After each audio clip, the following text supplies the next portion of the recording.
ప్రస్తుతం తెలంగాణలో రేవంత్ రెడ్డి వచ్చినప్పటికా నుంచి ఎట్లా అనిపిస్తుంది? మంచిగా ఉందా లేదా? మంచిగానే ఉంది. ఇప్పుడు ఫ్రీ బస్ ఇట్లా అన్ని పెట్టిండు కదా. అవును, ఫ్రీ బస్ ఉండాలి మేడం. ఉండాలా అంటే చాలా మంది తీసేయాలంటారు కదా, మరి ఫ్రీ బస్సులు ఉండాలా, మాకు మహిళలకు చాలా సౌకర్యంగా ఉంది.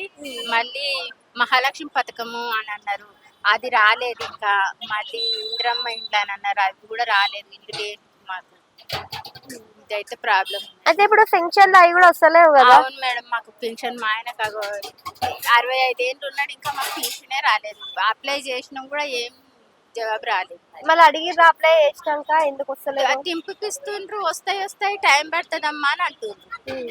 మరి ఎప్పుడు వస్తాయో తెలియదు. అప్పుడు పరిపాలన కేసీఆర్ ఉన్నప్పుడు మరి ఇవన్నీ ఉన్నాయా? ఇవన్నీ ఉండే, ఆయన కూడా బాగానే చేసిండు. మరి ఇప్పుడు మరి కాంగ్రెస్ వచ్చింది, కాంగ్రెస్ కూడా చెయ్యాలనేసి అంటే ఇప్పుడు ఫ్రీ బస్ పెట్టిన కాడ నుంచి సీట్లే దొరుకుతలేవు, పెద్దోళ్ళు చిన్నదాన్ని ఏం లేకుండా తీసుకుంటారు అంటారు కదా. అట్లా ఏం లేదు మేడం, బాగుంది. ఫ్రీ బస్ ఉన్నది, సీట్లు దొరుకుతలేవు అన్నది. ఉచిత కరెంట్ వస్తుందా మీకు? ఉచిత కరెంట్ వస్తుందా మీకు? వస్తలేదు మేడం. ఉచిత కరెంట్ వస్తలేదు. అప్లై చేసుకోలేదా మీరు? చేసినాం కానీ రాలేదు. ఇప్పుడు ఆయన పరిపాలన బాగుంది, ఆయన పరిపాలన బాగుందంటే ఏం చెప్తారు?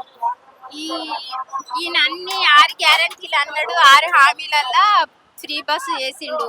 మరి కేసీఆర్ కూడా మాకు బాగానే చేసిండు, ఆయన ప్రభుత్వం కూడా బాగానే ఉంటాయి. కానీ మరి ఈయన చేస్తాడు, టైం పడుతుంది అని అంటున్నా, అందుకనేసి ఎదురు చూస్తున్నాం ఆయన. Thank you.